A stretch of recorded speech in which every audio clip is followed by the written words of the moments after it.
তাহলে এরকম যদি পরীক্ষার হলে প্রশ্ন থাকে, আমরা 1 সেকেন্ড থেকে 2 সেকেন্ডের মধ্যে আমরা এইসব অঙ্কর মান বাইর করব।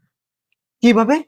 যদি আমরা দেখি এ স্কয়ারের মান চেয়েছে, তাহলে কোনো কথা নাই, 3 এখানে মান রয়েছে, 3-এর উপর স্কয়ার দিয়ে দেব, এরপর 2 বিয়োগ করব। উত্তর হয়ে গেল 3 3 9 আর 2 7, চোখের পলকে হয়ে গেল। এরকম অঙ্ক যদি বাইর করতে বলে আমরা কি করব? 3 আছে, এর মান কত? 3, তাহলে 3-এর উপর স্কয়ার দেব, তাহলে 3 3 কত হবে? 3 3 হবে 9, এর সাথে 2 বিয়োগ করব। 3 3 9, 2 বিয়োগ করলে হবে 7। মনে মনে লেখলে অনেক সময় লাগবে, মনে মনে যদি হিসাব করি তাহলে 2 থেকে 3 সেকেন্ডের মধ্যে উত্তর পেয়ে যাব। এখন যদি কিউব থাকে, a cube plus b cube, তখন কিভাবে মান বাইর করব? আমরা এখানে 4 সেকেন্ডের মধ্যে এর মান বাইর করব। a cube plus b cube যদি থাকে, এর মান যদি চাই, তাহলে দেখবো a প্লাস b এর মান কত আছে।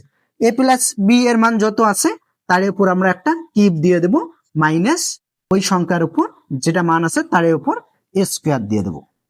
তাহলে 3 মান আছে, 3-এর উপর যখন কিউব হবে, 3টা 3 গুণ করলে তো এমনিতে 27 হবে, আমরা জানি 3 আছে, 3 3 9, তাহলে 9 থেকে 27 বিয়োগ করলে হবে 18। যদি আমরা মুখে মুখে হিসাব করি তাহলে আমাদের 4 সেকেন্ড থেকে 5 সেকেন্ডের মধ্যে উত্তর বাইর হয়ে যাবে। কিভাবে? এখানে আছে 3, আমরা জানি a square plus b square যখন মান বাইর করতে বলবে তখন আমরা কি করব? এই মানের উপর স্কয়ার দিয়ে 2 বিয়োগ করব। তাহলে মানের উপর স্কয়ার দিলে 3 3 9, 2 বিয়োগ করলে 7।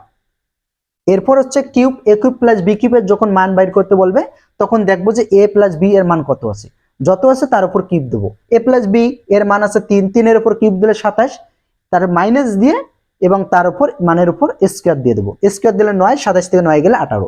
এভাবে খুব শর্ট টেকনিকে আমাদের এরকম শর্ট টেকনিকে ভিডিও পেতে হলে চ্যানেলটি সাবস্ক্রাইব করে রাখুন। ধন্যবাদ। খুব সংক্ষিপ্ত এবং শর্ট ভাবে অঙ্ক এই চ্যানেলের মধ্যে দেওয়া হবে।